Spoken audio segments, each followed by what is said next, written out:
I'm thankful to the whole staff of Batang Quiapo, especially Direk Coco, dahil ako yung napili nila na mag-play ng role ni Tisay. Hindi matanggap ng mga viewers bakit nga ba kinuha pa sa Batang Quiapo si Barbie Imperial, humina ang rating dahil sa kanyang appearance. Kamakailan niya ay tumaas ng husto ang rating ng Batang Quiapo na talagang nag-trending sa social media, lalong-lalo na ang pagkamatay ng mga kabalero. Ngunit ngayon nga ay parang humihina na ang rating nito dahil sa paglabas ni Barbie Imperial dito sa palabas na ito ni Coco Martin. Saad niya ng mga netizens ay hindi na siya karapat-dapat na pumasok sa Batang Quiapo dahil wala nga daw siyang appeal sa programang ito. Dahil talagang napaghahalata sa kanyang mga appearances sa programa na talagang hindi na bagay sa kanya ang kanyang role.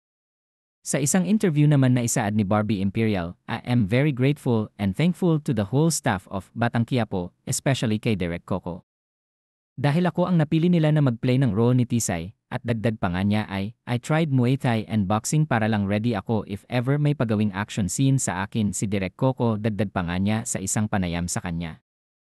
Samantala marami nga ang ayaw talaga sa kanya at talagang naiinis sa tuwing makikita siya sa palabas. May mga nagsasabi pang ang mga netizens, imbes marami natutuwa sa Batang Quiapo. Marami tuloy maasar sa pagpasok ng nag-isang queen of all home wrecker. Mas bet ko pa si Kim Domingo kaysa dyan ka Barbie.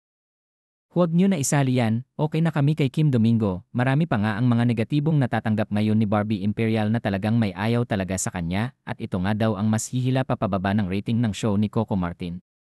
Samantala pinatutuhanan din ng produksyon ng Batang Quiapo na wala na si Barbie Imperial sa programa dahil sa kasalukuyan nga ay nagte-taping pa ang mga ito at patuloy pa nga silang gumagawa ng mas aksyong eksena sa show na ito. Marami pang scene na lalabas si Barbie Imperial na talagang mas ikinagalit ng mga netizens. Wala namang pahayag si Barbie Imperial patungkol dito at talagang deadma nga siya sa mga lumalabas na issue at ayaw niya muna itong isipin sa ngayon dahil mas nakafocus na siya sa kanyang role sa Batang Quiapo at gusto niyang mas gumaling pa dito.